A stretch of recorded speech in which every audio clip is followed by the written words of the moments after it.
Hello again. Think back again on the lesson on Python strings you just completed. Let's stick to the same topic to explore how the Anaconda Assistant works. First, select the option to launch a notebook. Then, select a kernel to open a new notebook document. Execute George as you hear it. You'll receive a name error message saying that the name George is not defined, meaning that a variable with his name has not been declared yet. In the right panel, just above the chat box, the assistant suggests you start a new conversation. Click Debug the active code cell to proceed. The screen explains our mistake and asks if you'd like to suggest a solution. Type Yes in the box, press Enter, or click the green button on the right. We obtain a solution that shows that the Anaconda Assistant has understood that we did not intend to create a variable called George, but rather that George is a text value, which is why it had been placed within quotes.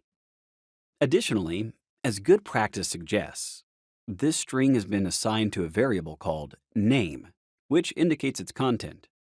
Then, by choosing Copy, we can copy the obtained code and paste it into the cell in the Anaconda notebook or elsewhere. But now, we'll select the more intuitive option provided, Run Code in Notebook. By doing this, we created a variable called name, containing the string George.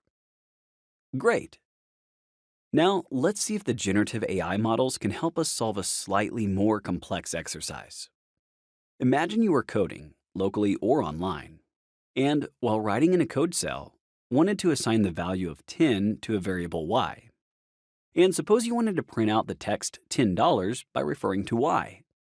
You've written the following code cell, but as you run it, you receive a type error message, which you don't know how to handle. Unless you can spot the mistake yourself, one approach is to copy the last line and paste it into a Google search. This can lead you to the most frequently mentioned solutions on the subject.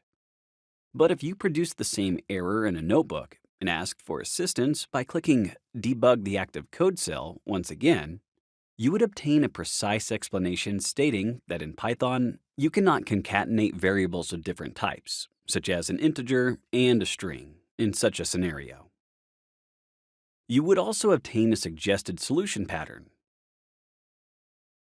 Once we confirm we'd like to receive the corrected code, which includes the string function, we can run it in our notebook directly. Once again, we quickly obtained a clear explanation of our mistake and a solution. You get the idea.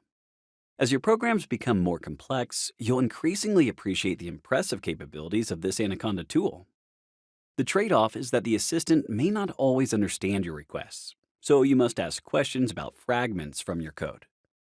In other words, you'll need to take a step-by-step approach. Keep learning and practicing Python, and use the assistant as required to do that well. To conclude, please try to retain the principles taught throughout the Anaconda Assistant lectures.